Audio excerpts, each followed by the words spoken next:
இது கோவை ஜீவஜோதி கலை தொடர்பகம் பெருமையுடன் வழங்கும் மாதா தொலைக்காட்சியின் அறம் செய். நேயர்களே, டாட் லிட்டில் பிரின்சஸ் அழகான ஒரு டாப்பிக்கை நம்ம போன வாரம் எடுத்து ரொம்ப அழகாக அதை பற்றி பேசிகிட்டு இருந்தோம். ரொம்ப சுவாரஸ்யமான ஒரு தலைப்பும் கூட. நீங்கள் இன்னும் இந்த வாரங்கள் தொடர்ந்து போக போக இது எப்படிலாம் போக போகுதுன்னு தெரியல. ஒருவேளை இந்த நிகழ்ச்சியை போன வாரம் பார்க்காதவங்க போன வாரம் என்ன நடந்துச்சு அப்படின்றத ஒரு சின்ன ரீகேப் பார்த்துட்டு வந்துடலாமா? எப்படி இருக்கும் டாடியோட நேமை சேர்த்து சொல்லும் போது எப்படி உனக்கு ஃபீல் ஆகும்? ஒரு ஹாப்பினஸ் இருக்கும். இனிஷியல் சொல்லும் போதே எனக்கு அப்பாவுடைய எனக்கு ஒரு சந்தோஷமாக இருக்கும். எனக்கு ரொம்ப ஜாய்ஃபுல்லாக இருக்கும். அப்பா என் பக்கத்துலேயே இருக்கிற மாதிரி இருக்கும். ஹாப்பியாக இருக்கும். அவர் சந்தோஷப்படுத்துறதுக்காக எங்கள் அப்பா பேர் சேர்த்து சொல்லுவோம். என்ன ஸ்பெஷல் பெண் பிள்ளைகள் உங்களுக்கு? பெண் குழந்தைங்க வந்த பிறகு தான் நம்ம பெண்களோட அவங்களுடைய மதிப்பு இன்னும் கொஞ்சம் அதிகமாகிடுச்சு. ஸோ அவள் செய்கிற கொஞ்சம் குறும்பு அப்படியே கொஞ்சம் பேக்ரவுண்டில் வரும் எனக்கு. ஓகே, ரீகேப் பார்த்து முடிச்சிட்டோம். போன வாரம் என்னென்னலாம் பேசணும், நம்ம குழந்தைங்களும் சரி அப்பாக்களும் சரி அப்படியே லைட்டாக ஸ்டார்ட் பண்ணியிருக்கிறாங்க. இப்போ இன்னும் தொடர்ந்து நம்ம நிறையா விஷயங்கள் பேச போகிறோம், நம்ம குட்டி செல்லங்களோடையும் அவருடைய தந்தையர்களோடையும். வாங்க. எனக்கு 2 பொண்ணுங்க. நாங்கள் பசங்க தான். எங்களுக்கு வீட்டில் பொண்ணு கிடையாது. அப்போது எனக்கு ஃபஸ்ட்டு பொண்ணு பிறந்த உடனே எல்லோரும் பொண்ணான்னாங்க. ஆனால் எங்களுக்கு ரொம்ப சந்தோஷமாக இருந்துச்சு. பரவாயில்ல, எங்களுக்கு ஒரு நல்ல பொண்ணு கொடுத்து. அந்த பொண்ணு பிறந்ததுக்கப்புறம் தான் எனக்கு வாழ்க்கையில் பெரிய மாற்றமே ஏற்பட்டுச்சு. அதுக்கப்புறம் ஷாமினி பிறந்தா, இவ செகண்ட் டாக்டரு. இப்போது எங்கள் அம்மா அப்பா இருக்காங்க. இருந்தாலும் எங்கள் அம்மா அப்பா கேர் பண்ணுறத விட இப்போ என் குடும்பத்தை ஷாமினி தான் கேர் பண்ணிகிட்ருக்கா. எங்கள் ஒய்ஃபு எங்கேயா வெளியே போனாலும் கிச்சனில் எல்லாத்துக்கும் சமைச்சு கொடுத்துருவா. ஆமாங்க. அதே மாதிரி எல்லாம் டெய்லியும் டேக் கேர் பண்ணுறது, எல்லாம் என்னோடய தேவைகள் எல்லாமே ஒய்ஃப் இருக்கணும்னு அவசியமே இல்லை. எல்லாமே இப்போ டாக்டர் தான் பார்த்துக்கிறா. சின்னவ. பெரியவ அப்படி கிடையாது. அது ஒரு டைப்பாக இருப்பாள். எப்படின்னா ரொம்ப கேரிங்காக இருக்கும்னா வெளியே தெரியாது. அந்த அஃபெக்ஷன் மனசுக்குள்ளேயே வச்சுக்குவா. ரொம்ப பெரிய மெச்சூர் ஆகிடுச்சு. ஆமாம், காலேஜ் ஃபைனல் இயர் போகிறனால ஓரளவுக்கு. ஆனால் இது எனக்கு பையன் இல்லாத கவலையே இல்லை. எல்லோரும் கேட்பாங்க 2 பொண்ணுன்னு நிறைய பேர் சொல்லுவாங்க. என் ஃப்ரெண்ட்ஸ் எல்லாம் கிளாஸ்மேட் பாப்பா அவளுமே பெரிய மாதிரியே அப்படியே இருந்தால் என்ன பண்ணியிருப்பீங்க? ஒன்றும் பண்ண முடியாது. பட் கிஃப்ட் என்னென்னா அந்த குறையை தீர்த்துட்டா. அதாவது பையன் இல்லாத குறைய எல்லா விதத்துலேயும் எனக்கு ஷாமினி போல்ட்னஸ்ஸு எல்லாம் வீட்டையே பார்த்துக்கிறது. எனக்கு சின்ன பொண்ணு தான். பெரிய பொண்ணை விட சின்ன பொண்ணு தான் எனக்கு ரொம்ப தைரியம். அதே மாதிரி யாருக்கு உடம்பு சரியில்லை வீட்டில் இல்லைன்னாலும் எல்லாமே ஷாமினி தான். அதனால் எனக்கு டாக்டராக இருக்கிறா. டாக்டர், ஆமாம், எல்லாமே கேரிங், குக்கிங் எல்லாமே. வீட்டை சின்ன டாக்டர் தான் எல்லாத்தையும் பார்த்துக்கிறான். அதேமாரி சொசைட்டிலையும் யாருக்கு பக்கத்து வீட்டில் என்ன பிரச்சனைனாலும் ஃபஸ்ட்டில் போய் நிற்பா. எல்லாத்தையும் கேர் எடுத்துக்கிறது. அதனால் ரொம்ப பெருமையாக இருக்குது. என்னத்தை சொல்ல அப்படின்றீங்களா? இல்லை, பார்த்துட்ருக்காங்க. ஐயோ, கொஞ்சம் கேர்ஃபுல்லாக தான் பேசணுன்னு சொல்லுங்க. இல்லை, என் கூட பிறந்தது ஒரு அண்ணன். நாங்கள் 2 பேர் தான். எப்போ பார்த்தாலும் அடிச்சுக்குவோம். அப்படியே வளர்ந்தவங்க நாங்கள். அதுக்கப்புறம் எனக்கு ஒய்ஃபு. அவங்க வந்தப்பே கொஞ்சம் டிஃப்ரெண்ட்டாக இருந்துச்சு எனக்கு எக்ஸ்பீரியன்ஸு. அடித்தே விளையாண்டுருந்தவங்க இப்போ கொஞ்சம் இதாக இருந்துச்சு. அதுக்கப்புறம் பாப்பா. ஃபஸ்ட்டு நாங்கள் பையன் தான் எதிர்பார்த்துட்டு இருந்தோம். ட்ரெஸ் கூட பையனுக்கு தான் எல்லாமே வாங்கி வச்சுருந்தோம். கலெக்ஷன்ஸே இல்லை, பிள்ளைங்களாக இருந்தால் நிறையா கலெக்ஷன்ஸ் இருக்குது அப்படின்லாம் நினச்சிட்டு இருந்தோம். கடைசியில் பிறக்கும் போது பாப்பாவை பிறந்தா. ஃபஸ்ட்டு பார்க்கும்போது கொஞ்சம் என்ன பாப்பா பிறந்திருக்கா அப்படின்ற மாதிரி இருந்துச்சு. ஆனால் அவரோட பழக அவள் தான் நிறையா எனக்கு கற்றுக் கொடுத்தா. அந்த ஸ்டேஜில் அவள் தான் இப்போவுமே நிறையா கற்றுக் கொடுத்துக்கிட்டு இருக்கா. ரொம்ப அவள் வந்தது ரொம்ப இதாக இருக்குது. அதுக்கப்புறம் தம்பி ரொம்ப சந்தோஷமாக இருக்குது. Super sir, super. எனக்கு அப்பானா ரொம்ப பிடிக்கும் சார். சின்ன வயசுலேருந்து அவர் தான் என்னை எங்கேனாலும் கூட்டிகிட்டு போவார். சப்போஸ் பேங்க்குக்குனாலும் போஸ்ட் ஆஃபீஸ்க்குனாலும் எல்லாமே எனக்கு டீச் பண்ணாங்க. அதனால் நான் என்ன நினச்சிருந்தேன்னா, பெருசாகி எனக்கு ஒரு பையன் பிறந்தா நான் அவனை எப்படி வளர்த்தணும் அப்படின்னு சொல்லிட்டு ஒவ்வொரு விஷயத்திலும் அவனுக்கு சொல்லி கொடுத்து வளர்த்தணுன்னு தான் நான் ஆசைப்பட்டேன். ஆனால் எனக்கு பொண்ணு பிறக்கணும்னு நான் சத்தியமாக எதிர்பார்க்கவே கிடையாது. திடீர்னு ஷாக் ஆகிட்டீங்க? நான் மென்டலி ப்ரிப்பேர்டாக இருந்தது, பையன் தான் பிறப்பான் கண்டிப்பாக அப்படின்னு தான் நினச்சேன். அவனுக்கு எப்படிலாம் வளர்த்தணும், எல்லா இடத்துக்கும் சின்ன வயசுலேருந்தே கூட்டிகிட்டு போய் எப்படி ஏன் அப்பா என்னை வளர்த்தினாரோ அது போல தான். ஒரு சின்ன கேள்வி இதில், அது எப்படி நீங்கள் நினச்சிங்க? எப்படி என்ன உங்களுக்கு தோணுச்சது? சும்மா தான் சார், ஜஸ்ட் அப்படி தான் நினச்சிது. இந்த ரிலேட்டிவ்லாம் சொல்லுவாங்கல்ல, வயிறு பெருசாக இருந்தால் பையன், சின்னதாக இல்ல, இருந்தால் இல்ல. பொண்ணு, அந்த மாதிரியான ஒரு அப்படியெல்லாம் எதுவும் சொல்லலைங்க சார். ஆனால் உங்களுக்குள்ளேயே அது அந்த படிச்சு முடிச்சுட்டு வேலைக்கு போன இடத்துல நான் கொஞ்சம் கரெக்டாக இருக்கிறனால நீ பார்க்குறவங்க எல்லாம் உனக்கு பொண்ணு தான் பிறக்கும் பாரு, 2ம் பொண்ணு தான் பிறக்கும் அப்படின்னு கிட்டத்தட்ட சாப்பிட்ற மாதிரி சொல்லுவாங்க. நான் அது அப்புறம் தான் தெரிஞ்சது ஆக்சுவலாக அது வரும் அப்படின்னு சொல்லிட்டு. ஆனால் அப்போ எனக்கு தெரியாது ஏன் இப்படி சொல்கிறாங்கன்னு சொல்லிட்டு அவங்க சொன்னதெல்லாம் சரி என்னமோ அதே போல் எனக்கு 2மே பொண்ணாக தான் பிறந்தாங்க. ஃபஸ்ட் டைம் பொண்ணு பிறந்தப்போ அது அந்த ஃபீல் எப்படி சொல்கிறதுன்னு எனக்கு தெரியல. அது ஃபஸ்ட்டு ஒரு மாதிரி ஷாக்காக தான் இருந்த மாதிரி இருந்துச்சு. ஆனால் அதுக்கப்புறம் அந்த ஹாஸ்பிட்டலில் இருந்து அந்த நிறைய அந்த அன்னைக்கு பிறந்தது எல்லாமே சொல்லுவாங்க, இந்த அன்னைக்கு ஒரு பெண் குழந்தை பிறந்ததுன்னா நிறைய பெண் குழந்தைக்கு தான் பிறக்கும், ஒரு சீசன் மாதிரி அப்படின்னாங்க. அதனால் எனக்கு பார்க்குறதெல்லாம் என் பொண்ணு மாதிரியே எனக்கு ஒரு ஃபீல் ஆச்சு. அது அந்த ஃபீல் எப்படி சொல்கிறதுன்னு எனக்கு தெரியல, ஒரு இனம் புரியாத பாசம் மாதிரி. எங்கே போனாலும் எனக்கு இப்போது நம்ம ஒரு கார் வாங்கணும்னு நினச்சோம்னா அந்த காரே ரோட்டில் போகிற மாதிரி தெரியும் இல்லைங்களா. ஸோ அந்த மாதிரி எனக்கு பெண் குழந்தை பிறந்தப்போ பார்க்குறதெல்லாம் அங்கே என் குழந்தைங்க மாதிரியே எனக்கு ஒரு ஃபீல் ஆச்சு. அதுக்கப்புறம் 2வதும் பெண் குழந்தை பிறந்துச்சு. இப்போது அந்த கேர் வந்து நான் வந்து என் அப்பா அம்மா மேலே காமிக்காத அந்த கேர், அதாவது பாசம் இருக்குன்னு தான், அது எனக்கு எக்ஸ்பிரஸ் பண்ண தெரியாது. ஆனால் இப்போ என் பெண் குழந்தைங்க என் மேலே எக்ஸ்பிரஸ் பண்ணுறது எனக்கு டிஃப்ரெண்ட்டாக இருக்குது. எங்கே போனாலும் சப்போஸ் வண்டி எடுத்துகிட்டு வெளியில் போனால் கூட வந்துட்டு அப்பா இந்தாங்கப்பா ஹெல்மெட், எல்லாமே எனக்கு கேர் பண்ணி எங்கேயாவது கிளம்பணுன்னா எனக்கு தேவையான ட்ரெஸ் எடுத்து தர்றது, எனக்கு என்னோட நீட்ஸ் எல்லாமே அவங்களே பாதி மீட் பண்ணிடுவாங்க. ஸோ அது எனக்கு ஒரு டிஃப்ரெண்ட்டான ஒரு ஃபீல். இப்படி தான் அந்த லவ் அண்ட் கேரை வந்துட்டு நம்ம ஷோ பண்ணணுமா அப்படி சொல்லிட்டு எனக்கு இப்போ தான் அவங்க மூலிமா நான் கற்றுக்கிறேன். Thank you sir. அம்மாவை ரீப்ளேஸ் பண்ணுறதா என் பொண்ணு மெயினான ஒரு இது சார். இன்னொன்று, முதல்ல எனக்கு நிறைய ஃப்ரெண்ட்ஸ் சர்க்கிள் எல்லாமே வெளியே, இப்போ எனக்கு ரொம்ப க்ளோஸ் ஃப்ரெண்டு எல்லாமே என் பொண்ணு தான். ஃப்ரெண்ட் ஆயிட்டீங்க 2 பேரும். இப்போ ஃப்ரெண்டு தான் சார். ஒரு மகளாவை விட ஃப்ரெண்டாக பார்க்குறாரு. Okay, good. இப்போ எனக்கு பார்த்தீங்கன்னா என் கூட பிறந்தது ஒரு அண்ணன், நான் நடு, எனக்கு அப்புறம் தம்பி, மூணுமே பசங்க. ஸோ எங்கள் வீட்டில் பொறுத்தளவுக்கு சின்னதுலேருந்து பார்த்தீங்கன்னா அண்ணன் தம்பிக்குள்ளே ரொம்ப ஒரு பெரிய இதுதான், சண்டை எப்பவுமே நடந்துகிட்டே இருக்கும். ஸோ அதுக்கப்புறம் பார்த்தீங்கன்னா எங்கள் ஃபேமிலிலையும் பார்த்தீங்கன்னா நிறையா பசங்க தான், பொண்ணுங்க ரொம்ப கம்மி. ஸோ எங்கள் அண்ணனுக்கு கல்யாணம் ஆச்சு, அவருக்கும் 2 பசங்க. அப்புறம் எனக்கு கல்யாணம் ஆன பிறகு ஃபஸ்ட்டு எனக்கு பாப்பா வந்து வில்வியா பிறந்தா.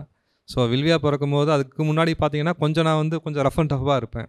இதே என் பையன் பிறந்திருந்தேன்னா நான் இப்போ வந்து ஹேண்ட்லிங்கே கொஞ்சம் டிஃப்ரெண்ட்டாக இருந்திருக்கும். ஸோ ஏன்னா ஒரு கையில் தூக்கி அப்படியே தொங்க விட்டு இருந்திருப்பேன். இப்போ அதை வந்து பண்ண முடியாது, ஏன்னா பொண்ணுக்கு வந்து அந்தளவுக்கு நம்ம ஹார்டாக வந்து ஹேண்டில் பண்ண முடியாது. ஸோ பொண்ணு இப்போ அது 2வது திருப்பி பார்க்கும்போது திருப்பி இவானா 2வது பொண்ணு. ஸோ அதுக்கப்புறம் ஃபஸ்ட்டு பொண்ணு பிறந்தோடனே எனக்கு வந்து தாட் வந்து 2வது எனக்கு வந்து பொண்ணு தான் பிறக்கணும்னு நான் ஆக்சுவலாக ப்ரேயே பண்ணேன். ஏன்னா எனக்கு வந்து எனக்கு பையன் பிறந்திருந்தால் எனக்கு அந்தளவுக்கு லவ் மேலே வந்த கேரிங் இருக்குமான்னு எனக்கு தெரில. ஏன்னா நான் ஆஃபீஸ் போகிறனாலும் சரி, ஆஃபீஸ் போயிட்டு ரிட்டன் வந்தோடனே ஃபஸ்ட்டு வந்தோன்னா அப்பா வந்து கட்டி பிடிச்சி முத்தம் கொடுப்பான் என் 2 குழந்தைங்களும். அதில் வந்து பார்த்திங்கன்னா 2 பேர்த்துக்கு போட்டி, யார் ஃபஸ்ட்டு வந்து முத்தம் கொடுக்குறதுன்னு சொல்லிட்டு. ஸோ அந்தளவுக்கு வந்து கேரிங் வந்து எங்கள் பொண்ணுங்க என் மேலே ரொம்ப இதாக இருக்காங்க. ஸோ எங்கள் அம்மா அதே மாதிரி பார்த்திங்கன்னா என்னோடய 2வது பொண்ணு பார்க்கும்போது எங்கள் அம்மாவை பார்க்குற மாதிரி எனக்கு ஒரு ஃபீல். ஸோ இவானாவை பார்த்தா எனக்கு வந்து சரி ஓகே, எப்போ அவங்ககிட்டயே சொல்லுவேன், அம்மா நீ அம்மா, என் அம்மா அப்படிங்கிற மாதிரியே சொல்லுவேன் நான். ஸோ அந்தளவுக்கு பொண்ணுங்க ரொம்ப சந்தோஷமாக இருக்குது. எனக்கு வந்து 4 குழந்தைங்க. எனக்கு அப்படி பொண்ணு பையன் சொல்லி ஒன்றும் இது வரைக்கும் டிஃப்ரென்ஸ் ஃபீல் ஆனதில்லை. ஆனால் நான் கல்யாணம் பண்ண இடத்துல 3மே பொண்ணுங்க. இப்போ எங்கள் மாமியார் எல்லோரும் வந்து ஒரு பையனாக தான் இவங்கள ஃபஸ்ட்டு தான் பொண்ணு பிறந்திருக்கு எனக்கு. எல்லோரும் பையனை எக்ஸ்பெக்ட் பண்ணாங்க. நாங்கள் பேரெல்லாம் இம்மானுவேல் நல்லா செலக்ட் பண்ணி வச்சிட்டோம். நீங்கள் அப்படி சொன்ன மாதிரி பக்கம் இருக்கிறவங்க கொலீக்ஸ் எல்லாம் வந்து இந்த வயரை பார்த்துட்டு இவங்க ஃபேஸ் மாறதெல்லாம் பார்த்துட்டு உங்களுக்கு பையன்தான். அப்போது அந்த மாதிரி நம்மளும் ஒரு மைண்ட் செட்டு பையன்தான் எனக்கு பிறப்பாங்கிற ஒரு மைண்ட் செட்டில் இருந்தேன். ஆனால் திடீர்னு பொண்ணு தான் பிறந்துருச்சு. அதனால தான் அவங்களுக்கு இம்மானுவேலுங்கிலேருந்து இவானியாக்குங்க பேர் வச்சோம். ஆனால் எனக்கு பொதுவாக வந்து இப்போ எனக்கு 4 குழந்தைங்க பிறந்தாலும் ஒரு 5-6 மாதத்துக்கு வந்து நான் 4 பேர்த்தையுமே 6 மாதம் ஆகிற வரைக்கும் இது வரைக்கும் நான் கையால் தூக்குனது இல்லை. ஆனால் ஃபஸ்ட்டு என் ஒய்ஃப் வந்து அதை வந்து ஒரு மிஸ் அண்டர்ஸ்டாண்டிங்காக எடுத்தாங்க, நீங்கள் பையனை எதிர்பார்த்தீங்க அதனால். ஆனால் இப்போ எங்களுக்குள்ளே இருக்கிற ஒரு பாண்டிங் வந்து அவங்க பார்க்கும்போது தெரிஞ்சுக்கிறாங்க.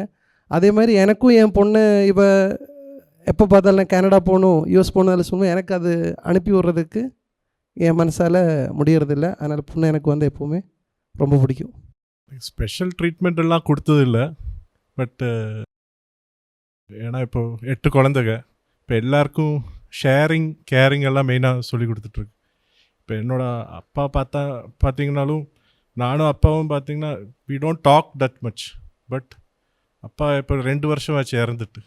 இப்போ நான் வந்து அந்த ஏஜ் 40s வரும்போது அப்பா சின்ன வயசுலலாம் என்ன பண்ணாரோ இப்போ ஐ ஃபீல் வெரி கிரேட். இப்போ பார்த்தீங்கன்னா ஒய்ஃபோட ஃபேமிலியில் 4 பெண் குழந்தைங்க. லாஸ்ட் டாட்டர் தான் நான் மேரி பண்ணேன். இப்போ மேரேஜ் முடிஞ்சு இங்கே வரும்போது பாஸ்போர்ட் அப்ளிகேஷன் கொடுத்தப்போ அஃபிடவிட் கொண்டு வர சொன்னாங்க பாஸ்போர்ட்டில் ஆஃபீஸில். இப்போ எதுக்கு அஃபிடவிட்? Name change. அப்போது அவள் ஃபேஸ் பார்த்தப்போ ரொம்ப சேடாக இருந்தா அவள்.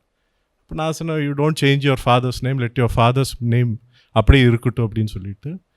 அப்போது இனியொன்று என்னென்னா, அந்த ஃபாதர் இன் லா ஃபேஸ்லேயே ஒரு சேட்னஸ் இருக்குது. ஏன்னா இப்போ எனக்கும் அந்த ஃபீலிங் வர ஆரம்பிச்சிருச்சு. வளர்ந்துருவான் கடைசியாக. இப்போ கல்யாணம் முடிஞ்ச மாதிரி இருக்குது, but already she is 10 years old. இனி அனதர் வந்து ஒரு 12-13 yearsல வந்து கல்யாணமாய் போனால் it's permanently she is gone. வேற ஒரு family she will be running. அப்போ அந்த ஒரு ஃபீலிங் எப்போவுமே ஒரு டாட்டர்ஸ் இருக்கும்போது we have that feeling. But இப்போவே பார்த்தீங்கன்னா இவங்க she is taking care of the younger ones. Diaper change எல்லாமே பண்ணிகிட்டு இருக்கா. 5th standard தான் படிக்கிறான். இவள் கீழே இனி ஒரு பொண்ணு அவளும் டைப்பர் சேஞ்ச் எல்லாமே பண்ணுவான் குழந்தைகளை பார்த்துக்கிறதுனால. Super, very good. இப்போ ரீசெண்டாக வந்து ஒய்ஃபுக்கு ட்வின்ஸ், இப்போ சிசேரியன். அப்போ பட் நல்லா தூங்க வைக்கிறது, மில்க் பாட்டில் ஃபீட் பண்ணுறது. மில்க் வந்து இந்த ஆர்டிஃபிஷியல் மில்க் வந்து ஷீ ஹர்செல்ஃப் வில் அதெல்லாம் இது பண்ணி பாட்டிலில் ஊற்றி ஃபீட் பண்ணி தூங்க வச்சுருவான். No, I think your wife had come with the smaller child for feeding, I think once, right? நம்ம அந்த ஃபீடிங் பண்ணியிருந்தோம். அப்போ below 2 years. அப்போ your wife had come with, I think, the 7th one, 6th one, I think so நினைக்கிறேன். Yes, I remember, right? So daughters, definitely they are special. But என்ன வேணும்னா tomorrow நாளைக்கு when she is going to another family, நம்ம எப்படி இருக்கிறோமோ we have to teach them. Sharing and caring is most important. சரி, எனக்கு என்னோடய டாட்டர் வந்து என்னோடய அம்மா டெத் ஆனதுக்கப்புறம் அன்னைக்கு தான் அவங்க பிறந்தாங்க. ஸோ எனக்கு அதை என்னோடய அம்மாவே வந்த மாதிரி ஒரு ஃபீல். தென் எனக்கு நானும் சரி அப்பா இல்லாதனால நானும் அப்பா சரி ஒரு பையன் பிறப்பான்னு சொல்லிட்டு எக்ஸ்பெக்ட் பண்ணிட்டு இருந்தேன். நீங்கள் சொன்ன மாதிரி வயிறு சின்னதாக இருந்தால் வாமிட் வந்தால் ஒரு சென்டென்ஸ் கொடுப்பாங்க இந்த பெரிய ஏஜ் ஆனவங்க. நிறையா மாற்றுவாங்க சார். ஸோ நான் பக்கத்தில் போய் நிற்கிறவங்களுக்கு கண்டிப்பாக பையன் தான், எனக்கு 3 அக்கா இருக்கிறனால கண்டிப்பாக உனக்கு பையன் தான் பிறப்பாங்க. நான் வந்து ப்ரே பண்ணுறேன், ஐயோ பையன் பிறந்தா இப்படி பண்ணணும் அப்படி பண்ணணுன்ட்டு. ஆஃப்டர் டெலிவரிக்கு அப்புறம் டாக்டர் வந்து காமிக்கிறாங்க, சரி நான் பையன் தான் பிறப்பாங்கன்னு ஓப்பன் பண்ணி பார்க்குறேன், ஷாக்கு. ஸோ அப்புறம் ஆஃப்டர் பேர்ன் ஆனதுக்கப்புறம் தான் தெரிஞ்சது ஐ ரியலைஸ்டு என்னென்னா ரெஸ்பான்சிபிலிட்டி அண்டு பாண்டிங் அந்த இதெல்லாமே வந்து ஆஃப்டர் 6 months அப்புறம் அந்த பாண்டிங் வந்து ரொம்பவே ஸ்பெஷலாக இருந்துச்சு. என்னோட ஸ்பெஷல் டாக்டர் சரி அவள் பிறந்ததுக்கப்புறம் தான் எனக்கு responsibility. I came to this position because of my doctor only. So அவங்ககிட்ட இருந்து நிறையா நான் இப்போ லேர்ன் பண்ணுறேன். Good, thank you. Sir April 23rd, 2015 morning 5:10 அப்போ தான் பிறந்த ஆக்சுவலாக. அப்போ கையில் டாக்டர் யாரு? கேடன்ஸ் மாதிரியா? டாக்டர் ஹாஸ்பிட்டல் எல்லாத்தையும் சொல்லுவீங்க போல் இருக்குது. அந்த டைமில் வந்து கையில் கொடுத்தாங்க சார். இட்ஸ் அ கேர்ள்னு கொடுத்தாங்க. That was the most special moment and best moment of my life. அதுக்கப்புறம் அதை தான் கேட்குறேன் நான். என்ன அது ஏன் கரெக்டாக பெண் குழந்தைன்னா அது பெஸ்ட்டுன்றீங்களே, இல்லாமா பெஸ்ட்டு அப்படின்னு ஒரு கேள்வி எல்லாத்துக்கும் வருது இல்லை, அதான் கேட்குறேன். இல்லை, டாட்டர்ஸ் வந்து எப்பவுமே ஸ்பெஷல் தான் எல்லாத்துக்குமே. அது நாங்கள் பார்த்துருக்கோம் ஆக்சுவலாக. எங்கள் அம்மா வந்து அவங்க அப்பா கூட ரொம்ப ஸ்பெஷலாக இருந்திருக்காங்க. அதெல்லாம் சின்னது பார்த்து வளர்ந்துருக்கோம். ஸோ அப்போலேருந்து எனக்கு தாட் எனக்கு டாக்டர் இருந்துச்சுன்னா நானும் என் பொண்ணு கூட இவ்வளோ ஸ்பெஷலாக இருக்கணும், ஒரு நல்ல பாண்டேஜ் க்ரியேட் பண்ணணும் அப்படின்ட்டு இருந்துச்சு. அதுக்கப்புறம் எனக்கு ஏன் ஸ்பெஷல்னால் அவள்கிட்ட நிறைய குவாலிட்டிஸ் என்னையே நான் பார்க்குறேன் நான் ஆக்சுவலாக. அது ஒரு one of the most best moment. ஏன்னா நான் சின்னது எப்படி இருந்தாலும் நான் என்னெல்லாம் பண்ணாலும் அதெல்லாம் இப்போ அவ்வளோ பண்ணுறேன் வீட்டில். ரொம்ப எக்ஸைட்டிங் என்ன ஆச்சுன்னா லாஸ்ட் வீக் வந்து எனக்கு ஒரு காஃபி போட்டு கொடுத்தான். அது எனக்கு ரொம்ப சந்தோஷமாக இருந்துச்சு. எனக்கு அவ்வளோ போய் கிச்சன் போய் கேஸ் ஆன் பண்ணி காஃபி போட்டு கொடுத்து வந்து எனக்கு ஃபஸ்ட்டு ரொம்ப ஃபஸ்ட் கோவாக இருந்துச்சு, சொல்லாமல் இப்போ பண்ணுறாங்களேன்ட்டு. அப்புறம் ரொம்ப சந்தோஷமாக இருந்துச்சு, கொஞ்சம் வருத்தமாக இருந்துச்சு. ஏன்னா இவ்வளோ சீக்கிரம் வளர்றாங்களேன்றது கொஞ்சம் கஷ்டமாக இருந்துச்சு. ஏன்னா நம்ம சின்னதாகவே பார்த்து வந்துட்டோம் இல்லைங்களா. இப்போது ஃபாஸ்ட்டாக வளர்றாங்க. இன்னும் இவங்களாம் சொன்ன மாதிரி 2-3 yearsல இன்னும் மெச்சூர் ஆயிடுவாங்க. ஸோ அது வந்து one of the special moment. அப்புறம் மோஸ்ட் இம்பார்ட்டன்ட் பார்த்தீங்கன்னா நாங்கள் சின்னது நாங்கள் சர்ச்சில் வந்து நாங்கள் ரொம்ப ஆக்டிவிட்டீஸ், நானும் சரி என் பிரதரும் சரி ரொம்ப சர்ச்சில் தான் இருப்போம். We all do service and all kind of services. இப்போ she has done the same thing. நாங்கள் சொல்லாமே she is going for altar service. எங்களை மாதிரியே அவ்வளோ she is getting attach to church. I think Shilpa knows very well. She sees என்னோட church we are my son and she and all are altar kids. Altar service. So அதெல்லாம் நான் I was not expecting that. So she herself is already doing it. அது வந்து ரொம்ப சந்தோஷமாக இருக்குது. அதெல்லாம் ரொம்ப ஸ்பெஷலாக இருக்குது சார் ஆக்சுவலாக. Super, very good. காஃபிலாம் போட்டு கொடுத்துருக்கீங்க. ஒரே சின்ன விஷயம் சொல்லட்டுமா? நீங்கள் இந்த ஏஜுக்கு நீங்கள் கேஸ் ஸ்டவ் பற்ற வைக்கிறது அது மாதிரி விஷயங்கள்லாம் கொஞ்சம் கவனமாக இருக்கணும். adult supervision. Okay, you can do. ஆனா பெரியவங்க பக்கத்துல ஒன்று இருக்கும்போது அம்மா கூட பண்ணிக்கலாம். இருக்கலாம், அம்மா கூட இருக்கலாம், அம்மா கூட இருந்து நீங்கள் செய்யலாம். யார் any adult. அது கொஞ்சம் பார்த்துக்க. ஓகேவா? Good, very good. மற்றபடி நாங்கள் வீட்டுக்கு வந்தால் எங்களுக்கு காஃபி ஆமா பண்ணிடுவா கேண்டஸ். ஸோ ரொம்ப ரொம்ப சந்தோஷமாக இருந்துச்சு சார். ஆக்சுவலாக அந்த ஆளுக்கு she is matured enough. So it is really good. So hello, என்னங்க அங்கே என்னென்ன நடந்துட்டு இருக்கு? நீங்கள் அங்கே என்ன பண்ணிருக்கீங்க எல்லாரும்? எங்கள் அப்பா பற்றி எங்களுக்கு தெரியாது, அப்படி சொல்லி இப்படிலாம் சொல்லணும்னு தான் கூட்டு வந்துருக்குறோம் அப்படின்னு யார் சொல்லியிருக்கீங்க? கை தூக்கு பார்க்கலாம். அப்படி தான் சொல்லிட்டு இப்படி தான் சொல்லணும் கூட்டு வந்திருக்கியா நீ? என்னை பார்த்து கம்ப்ளைண்ட் பண்ணக்கூடாதுன்னு சொல்லி கூட்டிட்டு. அப்போ இருக்கு அப்படிதானே? அப்படி இல்லை. நீயே மாட்டிட்டு வாங்கிடுறான் அது எல்லாத்தையுமே. No no no no no no no. எவ்வளோ சந்தோஷம் அப்பாவை பார்த்தா உங்களுக்கு. அப்பா அப்படின்னு பார்த்தாவே, அப்பா கூட இருந்தாவே அவ்வளோ சந்தோஷம். ஏன் அப்பா வெளியில் போயிட்டு வரும்போது ரொம்ப சந்தோஷமாக இருக்கும், பார்த்தா சந்தோஷமாக இருக்கும். அப்போ ஏன் அம்மா பார்த்தா ஏன் வரமாட்டேங்குது சந்தோஷம்? அம்மாவோட அப்பா கிட்ட ரொம்ப நிறையா ஒரு பாண்டு. அதுதான் ஏன் தெரியல. அம்மா என்ன செய்வாங்க உன்னை? அம்மா எதுவும் செய்ய மாட்டேன். அப்புறம் ஏன் அப்பா செய்யாத அம்மாவிட்ட போய் ஏன் நீ வந்து அம்மா பார்த்தா எனக்கு ஒன்றும், ஆனால் அப்பா பார்த்தா ஐயோ அப்படின்னு மனசு ஏன் வருது? அப்பா திட்ட மாட்டார், அடிக்க மாட்டார். அது அம்மா திட்டுவாங்க அடிப்பாங்க அப்படியா? எனக்கு டாடினாலே ரொம்ப பிடிக்கும். அதுதான் ஏன் அவரை பார்க்குறப்போ ஒரு இன்ஃபினிட்டி ஹாப்பினஸ் எனக்கு எப்பவுமே கிடைக்கும். என்னப்பா நீங்க யாருப்பா அதெல்லாம்? ஐயோ நோட்டு போடுங்கப்பா, நோட்டு போட்டு எழுதி வைங்கப்பா. என்னப்பா 3 times ஹார்ட் பீட்ன்றீங்க, இன்ஃபினிட்டி லவ்ன்றீங்க. வாவ். அது அந்த எக்ஸ்பிரஷனே எனக்கு தெரியல, அது ரொம்ப இன்னெஃபபிளாக இருக்கும் எனக்கு. எனக்கு என் அப்பா வந்து ரொம்ப பிடிக்கும். ஏன் எது சொன்னாலும் அவர் கேட்பாரு. என்னை பற்றி எங்கேயும் போட்டு கொடுக்காதனா சொல்ல செய்யவே மாட்டார் அப்படியா? எனக்கு நான் கேட்குறதெல்லாம் வாங்கி கொடுப்பாங்க. அது மட்டும் இல்லாமல் அவங்க வந்து எப்படி சொல்கிறதுன்னு தெரில, பட் எனக்கு அவர் ரொம்ப பிடிக்கும். சரி, இப்போ நான் இப்போ அங்கிள் நானும் வந்து இப்போ நீ என்னென்ன கேட்குற எல்லாமே வாங்கி தரேன். அங்கிளை பிடிக்குமா? முடியாது. ஏன்? ஏன்னா நீங்கள் என் அப்பா கிடையாதுல்ல.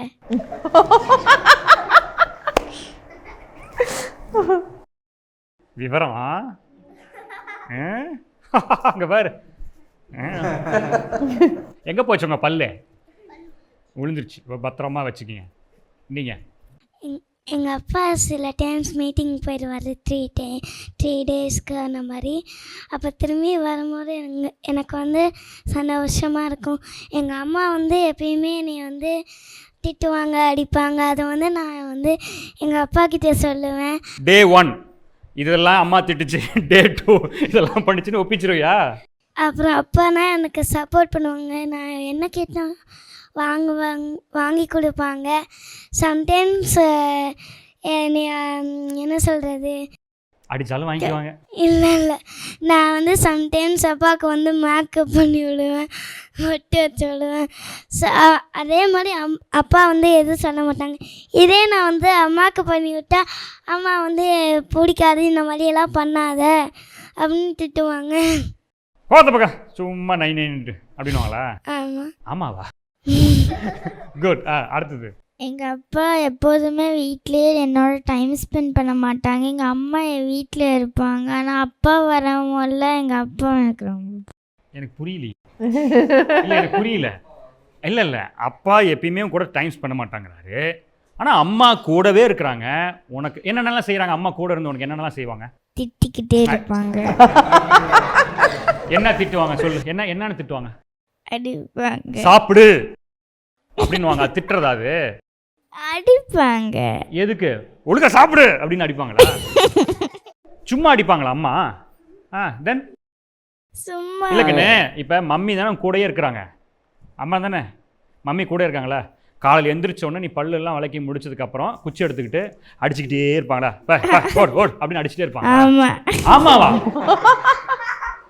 நீ காமெடி பண்ணுறியா என்ன வச்சு? இல்லை நம்ம உண்மையாக பேசுவோமா? என்ன செய்வாங்க அம்மா உனக்கு வீட்டில்? உண்மையாக பேசுவோம். வீட்டில் சாப்பாடு போடுவாங்க, ஆனால் எனக்கு சாப்பிட பிடிக்காது. அதனால என்ன பண்ணுவாங்க? திட்டுவாங்க. சாப்பிடுப்பா, நமக்கு நல்லதுக்கு சொல்கிறாங்க இல்லையா? சரி, ஒன்று. வேற அடுத்தது வேற என்ன செய்வாங்க? படிக்கிற முதல்ல வேலைன்னு படிக்க சொல்லிகிட்டே இருப்பாங்க. யார் உன்னை படிக்க சொல்லுவாங்களா? அவ விளையாடும் போது அவளை படி ஓ படி ரைட் சொல்லுவாங்க. நீ 24 ஹவர்ஸும் விளையாடிட்டு இருந்தீங்கன்னா எப்போ படிக்கிறது? 24 ஹவர்ஸ்ல விளையாட மாட்டேன். 1 hour தான் விளையாடுவேன். 1 hour தான் படிப்பேன். என்னது 1 hour தான் விளையாடுவேன். அதுவே திட்டுறாங்க. ம். சரி சரி ஓகே. இப்போ அப்பா உன் கூட இருக்கிறதே இல்லை, நைட்டு தான் வருவாங்க. நைட்டு வந்ததுக்கப்புறம் எல்லாம் விளையாடுவீங்களா? இல்லை. அப்புறம் எப்படி அப்பாவை பிடிக்குது உனக்கு? ஏன்னா எங்கள் அப்பா ஸ்கூலில் விடுற முதல்ல எங்களோட இருப்பாங்கல்ல. ஓ டெய்லி உங்களை ஸ்கூலில் அவர் தான் விடுறாரு. ஓ குட். வேற என்ன செய்கிறாரு அப்பா ஸ்கூலில் விடுறது? அப்புறம் ஸ்கூல்ல விடும்போது நீ பேசிட்டே வருவியா அப்பாவோட? இல்ல. என்ன பண்ணுவீங்க? இல்லையா? என்ன பண்ணுவீங்க? விளையாண்டே வரும். விளையாடிட்டே வருவியா? வண்டிலையும் விளையாடுவீங்க? வண்டிலையா? என்ன விளையாடுவீங்க அப்பாவோட? எங்கள் அப்பாவுக்கு தான் தெரியாது. அப்பாவுக்கு தான் அப்படியா? தெரியும் உங்களுக்குள்ள இருக்கிற கேம். சரி குட் வெரி குட். அங்கே வாங்க. எனக்கு அப்பானா ரொம்ப பிடிக்கும். ஏன்னா எனக்கு எல்லாமே வாங்கி கொடுப்பாங்க, என் கூட டைம் ஸ்பெண்ட் பண்ணுவாங்க. வந்து வேலை இருந்துச்சுன்னா என்னை வந்து அடிப்பாங்க. அம்மா வந்து எங்கள் அப்பா சொல்லுவாங்க, உன் தங்கச்சி இருக்கால போய் விளையாடைய, எப்போ பார்த்தாலும் என் கூட விளையாண்டுருப்பாங்கன்னு சொல்லிகிட்டே இருப்பாங்க. Okay good. அடுத்தது வரும், அடுத்த ரவுண்டில் நிறைய வரும் போல் இருக்குது. இப்போ தான் வெளியே வருது ஒவ்வொன்றா. எனக்கு எங்கள் அப்பானா பிடிக்கும். கொச்சின் போயிடுவாங்க சில டைம். இப்போ ஒர்க் ஃப்ரம் ஹோம் வாங்கிட்டாங்க. ஓகே. அதனால நான் ஸ்கூல் விட்டு வந்தோன்னே ஒர்க் பண்ணிட்டுருப்பாங்க. நான் ட்ரெஸ்லாம் சேஞ்ச் பண்ணிட்டு போவேன். ஆனால் ஒரு கால் பேசிகிட்டு இருப்பாங்க. கால் பேசிகிட்டு இருக்கும்போது அது முடி பிடிச்சி இழுப்பேன், அதை பிடிச்சி இழுப்பேன், ஷூன்னு சொல்லி துரத்தி விட்டுருவாங்க. கேமரா பக்கம் வராது ஓடு, கேமரா பக்கம் வராது ஓடுனாங்களா? துரத்தி விட்டுருவாங்க. அப்புறமா நான் சாப்பிட்டுட்டு வந்து சைக்கிள் ஓட்டிகிட்டு இருப்பேன் கீழே. அப்புறம் வந்துட்டு சைக்கிள் ஓட்டிகிட்டு இருக்கும்போது சும்மா வந்து என்னை கூட்டிகிட்டு இருப்பாங்க. கூட்டிகிட்டு இருக்கும்போது நான் சொல்லுவேன், நான் இப்போ விளையாண்டுருக்கேன், நான் வர முடியாது. நான் கூப்பிட்டப்ப நீ வந்தியா? இப்போ நான் வரணுமா அப்படின்னு இல்லை. அப்போ விளையாண்டுருப்பேன். அப்புறம் வந்துட்டு கொஞ்ச நேரம் கழித்து நானே மேலே போயிடுவேன். அப்புறம் மேலே போனோன்னா கொஞ்சம் எங்கள் மம்மி லேட்டாக தான் வருவாங்க. அதனால கொஞ்ச நேரம் அப்பா கூட விளையாண்டுருப்பேன். அம்மாவும் கூட விளையாடுறது இல்லையா? கூட டைம் ஸ்பெண்ட் பண்ண மாட்டேன். அப்புறம் வந்துட்டு நான் வந்துட்டு ஃபோன் பார்த்துட்ருப்பேன். அப்போ வந்துட்டு டேடி ஒன்றும் சொல்ல மாட்டாங்க. ஆனால் மம்மி வந்தோன்னே வந்துட்டு திட்டிகிட்டே இருப்பாங்க. அதுக்கிட்ட டேடி தான் வந்துட்டு ஹெல்ப் பண்ணுவாங்க. எதுக்கு? மம்மி வராங்களா மம்மி வருது, மறைச்சு வை அப்படின்னுவாங்களா? ஆமாவா? யார் அவங்க டாடி? ஓகே. நீங்க தான் அதை சொல்லி 90s fun element kid. Okay right. அதனால வந்துட்டு எனக்கு டாடி தான் ரொம்ப பிடிக்கும். எல்லாம் மறைச்சு வச்சிருக்காரு. எஸ் அங்க வாங்க. எனக்கு என் அம்மா வந்து அடிக்கும் போது திட்டும் போது டாடி வந்து சேவ் பண்ணுவார். எல்லா அம்மாவுமே அடிக்கிறாங்களா? என்ன கொடுமைக்கார அம்மாக்கள். ஐயோ என்னது இது? இது தனி ப்ரோக்ராம் வைக்கணும் போல் இருக்குது. சரி ஓகே சொல்லுங்க. சேவ் பண்ணுவார். அப்புறம் வந்து நான் கேட்குறதுலாம் வாங்கி தருவார். அப்படியே சொல் பேச்சு கேட்பார். ஓ எப்படி லாஸ்ட் சென்டென்ஸ் லவுடா சொல்லு. என் சொல் பேச்சு கேட்பார். ஓகே. நான் என்ன சொன்னாலும் மண்டையாடுவார். சொல்லுமா. Okay good. நேயர்களே, டேட் லிட்டில் பிரின்சஸ், அப்பாக்களும் மற்றும் பெண் பிள்ளைகளும் அப்படின்ற இந்த தலைப்பில் நிறைய பேசிகிட்டே இருக்கிறோம். விட்டால் அப்பாக்கள் நிறைய கும்பிடுவாங்க போல் இருக்குது, குழந்தைங்க அதுக்கு மேலே நிறைய பேசுவாங்க போல் இருக்குது. ஆனாலும் நமக்கு நேரம் கருதி இந்த அளவில் இந்த நிகழ்ச்சி நம்ம வந்து நிறைவு செய்கிறோம். மீண்டும் அடுத்த வாரம் இதனுடைய தொடர்ச்சி இருக்கும். தயவுசெய்து உங்களுடைய நண்பர்கள்ட்ட சொல்லுங்கள், உறவுகள்கிட்ட சொல்லுங்கள். இன்னும் யாருக்கெல்லாம் இந்த நிகழ்ச்சியை கொண்டு போய் சேர்க்கணுமோ அந்தளவுக்கு கொண்டு போய் சேர்த்து இந்த நிகழ்ச்சி தொடர்ச்சியாக பாருங்கள். மீண்டும் அடுத்த வாரம் உங்களை நாங்கள் சந்திக்கிறோம். அதுவரை உங்களிடம் நாங்கள் விடைபெறுகிறோம்.